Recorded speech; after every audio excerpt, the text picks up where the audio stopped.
Qualcomm Punch! Qualcomm Punch!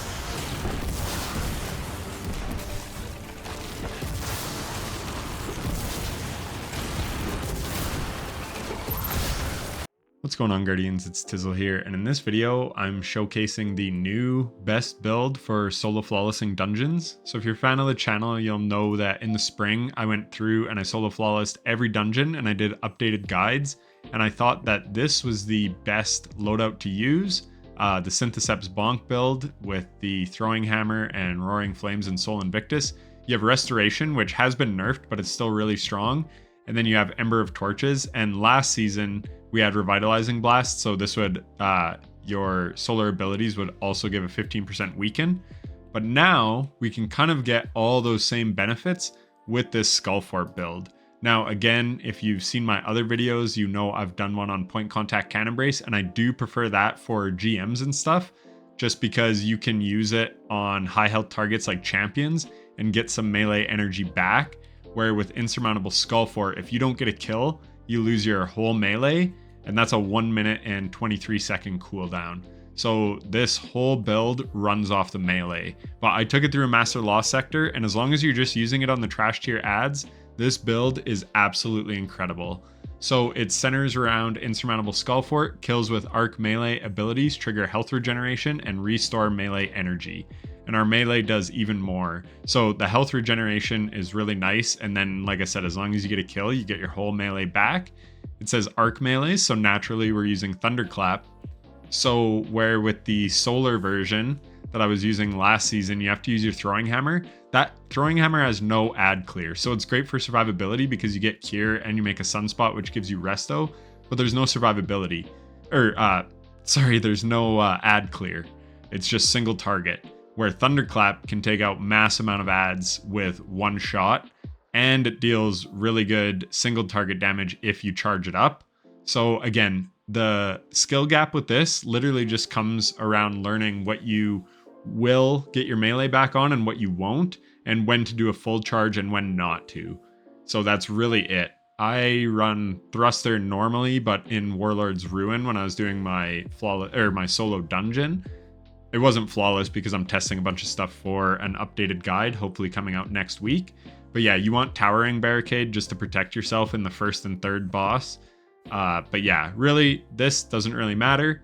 Pulse Grenades or Suppressor Grenades, which I'll get to.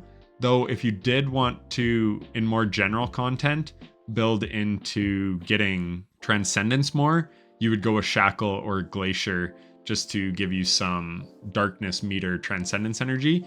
But for the Solo Flawless Dungeon, Suppressor Grenade is really nice with Facet of Dominance. Your Void Grenades weaken targets and your Arc Grenades jolt targets. So I talked about last season, the Solar Bonk build was so good because you can get Radiant from Ember of Torches, and then we had Revitalizing Blast, which would weaken enemies, but that was thanks to the artifact, where this can do both those things. The problem is Suppressor Grenades, they're not good on like the Meatball boss because it's floating in the air, which is a problem. And even on the first boss, because it's tight quarters on that boss, if you throw your grenade and you're too close to it, this will suppress you as well. So just something to be aware of. But yeah, basically you can get access to the same things that we were getting last season with Weaken and with Radiant. Facet of Dawn, powered melee hits against targets make you Radiant.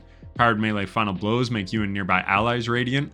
So in team play, you're going to be making your teammates Radiant all the time. Now this is only 5 seconds on Prismatic, but because of Insurmountable Skullfort, you can literally just spam it. So you're pretty much Radiant all the time. So I talked about Facet of Dominance. We have Facet of Protection. While surrounded by combatants, you are more resistant to incoming damage. While Transcendent, the effect is increased. So it gives plus 10 to Strength, which we don't really need unless we lose our melee. But yeah, that increased damage resistance is just really nice for survivability, especially if you're going for a solo flawless dungeon. Facet of Sacrifice, while you have an Arc, Solar, or Void buff, ability final blows grant Darkness Transcendence energy. So we're pretty much always amplified and we pretty much always have Radiant. So this is pretty much always active. So this is where we're getting our Darkness Transcendence, because ability final blows grant Darkness Transcendence energy. And we're always getting Thunderclap final blows. And then Facet of Purpose, picking up an Orb of Power grants either Amplified, Restoration, Frost Armor, Woven Mail, or Overshield. So we're making tons of orbs, which I'll get to when we get to the mods. And then I like to run Twilight Arsenal, again, because this is a solo flawless dungeon build.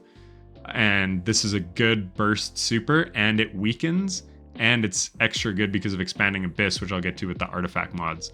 But yeah, you can run Facet of Purpose, so now every time you're picking up an Orb of Power, you're getting Overshield, and Overshield gives you damage resistance, and then we're getting damage resistance from Facet of Protection.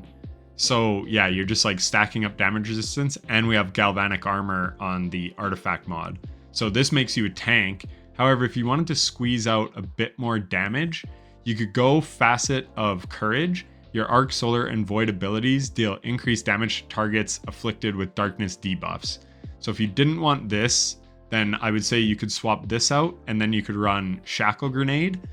But again, this is activity dependent. For this, I'm focused on, again, solo flawless dungeons. So having that Weaken Grenade is really good. It can take you from like a 5 phase to a 4 phase, being able to get that 15% weaken. Because on like the second boss of Warlord's Ruin, it's a long damage phase. So sure, you can lead off with a Twilight Arsenal, and that'll weaken for the first plate, but there's 4 plates you gotta go to. So it's nice to have a Suppressor Grenade. So yeah, I wouldn't bother with Facet of Courage in the dungeon, but in general play, having a Shackle Grenade, that's going to pair really nicely. And then you're going to get Darkness Transcendence, and yeah, that'll be really, really good. So that's it for the fragments. The aspects are pretty self-explanatory. Knockout is obviously important. Defeating targets with melee attacks makes you amplified and restores a portion of your health. So we're getting that health back thanks to Skullfort anyways. But then basically every time you get a melee kill, you're getting your full health back. So it's pretty much like Devour as long as you're getting melee kills. Very, very strong. I wasn't really worried about dying ever. So very good. And then Diamond Lance. So this is really nice because when you make those Diamond Lances, you can throw them, and then that's giving you Darkness Transcendence. And there's really nothing else I would run anyways. So that's what you want for aspects. For mods, it's very simple. Double hands on the helmet. You could go with Heavy Ammo Finder if you wanted. Again, it's activity dependent and whatever. But yeah, I like double hands on. Obviously, we're getting a ton of melee kills, so this is giving us a ton of supers, so it's really good. Triple heavy-handed, so every time pretty much that we get a Thunderclap kill, we're getting an Orb of Power because it's a 1 second cooldown with 3. With 2, it's 5 seconds, and with only 1, it's 10 seconds. So yeah, you want the triple heavy-handed here. For the chest piece, I was actually running some reserves because they did reduce the cost, and then just like Concussive Dampener, Void Resist for like the final boss of Warlord's Ruin. But yeah, again, activity dependent if you want to take this into other content. So I took it through the Master Lost Sector, and this is what I was running. It was Velis Labyrinth today, and this worked really, really well. But in the Warlord's Ruin, I would just have like triple Solar Surge or triple Void Surge or triple Arc Surge, depending on what weapon I was running, because I had like Acreus on the first boss, Dragon's Breath on the second, and Edge Transit on the third. So yeah, I would just go triple Surges. And then on the class item, a Time Dilation, obviously, so that our surges last 15 seconds instead of 10. And then just kind of whatever you want here. I like Bomber and Powerful Attraction. If you had more mod space, you could even go with Distribution. But yeah, it doesn't really matter. And then for general play, like if you did take this into a GM or a Master Lost Sector, you could run Absolution and Double Innervation or something to give you way more grenade energy back. Because I think in general play, it's better to have your ability uptime high than to get a bit more weapon surge. But obviously in dungeons, it's really important because you're doing damage, or raids, because you're doing damage to bosses. So yeah, again, very activity dependent. On the artifact, we have Shield Crush. While you have Woven Mail, Frost Armor, or Void Overshield, your melee recharges faster. And then while you are Amplified or Radiant, your grenade recharges faster. So we're pretty much always Radiant because we're getting so many melee hits and kills from Facet of Dawn. So that's reducing our grenade cooldown all the time. Expanding Abyss. So this will make our Twilight Arsenal, normally it's a 15% weaken. This will take it to 25% versus void damage sources. So that's really good. Radiant Orbs. So you do want to run this. So even though I have Facet of Dawn, that's just more for future proofing. You don't need to run this. So you could run Facet of Courage. And in fact, I probably should have done that because this is -10 to strength. So look, my cooldowns get way better. You obviously want 100 resilience, then I go for 100 discipline, and then just wherever else you want it. But yeah, courage actually would have been decent to run there because you could like throw a diamond lance and then deal more damage with your melee. But again, I'm kind of future-proofing this build, and you'll want this in the future. But for this season, because every time you get a melee kill, you're making an orb with heavy-handed, you pick up that orb, this is 10 seconds of Radiant instead of 5 seconds from Facet of Dawn. So this is just straight up better. Galvanic Armor. So I talked about the other sources of damage resistance. And then we have... while you have an arc or prismatic subclass equipped, incoming damage from combatants is reduced while amplified. So you get even more damage reduction with Galvanic Armor. And you're always amplified with this build. And then counter energy is just nice, not for the dungeon, but in anything with champions. And then, so on the second boss, I would take Shield Crush off and put on Sniper's Meditation. I would take counter energy off and put on Solar Fulmination. And then I would have either of these two would be incendiary rifle rounds. And I was running a Solar Sniper and Dragon's Breath. So that's what I would do on that boss. But yeah, those artifact mods I talked about are the main ones. Then you can basically run whatever you like. And yeah, that is pretty much it for the build. Like I said, you can tailor a lot of the mods however you kind of need to, depending on the content you're in. But I was just nothing but impressed with this build. Like I said, I love the Thunderclap build for GMs, but for general play, I definitely think this is better, and especially for dungeons. Because like I said, you're getting access to Weaken with Twilight Arsenal and Suppressor Grenade. And I didn't even mention Facet of Dominance, your Arc Grenade jolts targets. So Pulse Grenades are pretty much the best Arc Grenades. And then you're getting Jolt with your Pulse Grenades as well. So this is really, really good ad clear. Depending, again, on which dungeon you're taking this into or what content you're taking this into. If there's overloads, I would definitely suggest this. But like I said, this was more for min-maxing damage phases with Suppressor Grenade, Weaken, and Facet of Dominance.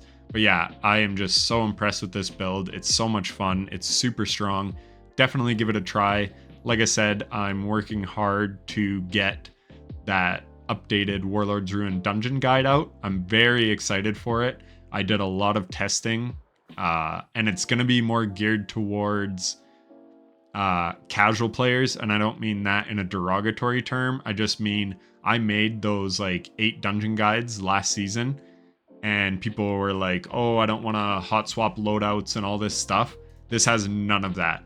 A build like this is so good because you can just easily and quickly get a few melee kills. That's going to get you 3 orbs right before damage phase. And now you're going into damage phase with 45 seconds of weapon surge. And then all you need is like 1 more melee kill throughout the damage phase, which isn't hard because there's lots of enemies running around. And then you can refresh your weapon surge. So yeah, though that guide will be focused on ease of use rather than like min-maxing damage. And you can get like 3 and 4 phases on pretty much all the bosses, which is probably pretty much what you're looking at on those Warlord's Ruins bosses. So yeah, subscribe so you don't miss that video when it goes live. Hopefully it won't be too long. And leave a like on this one if you like this build. I'm in love with it. It's super good. And you can really get away with double special. Like I said, I ran that Velis Labyrinth, and it's super easy to use double special because you're pretty much just always getting melee kills. The only thing you're using your weapons on is the champions, which is why I had something like Parasite, because I walk up to a champion, boom, nearly delete it, and then just clean it up with my specials. So yeah, that's another really strong part of this build is the ammo economy, which is also very important in dungeons, which I'll hit on. But anyways, I'm yapping on too long. I will cut it here. And if you're still watching, thanks so much for watching to the end. Take care.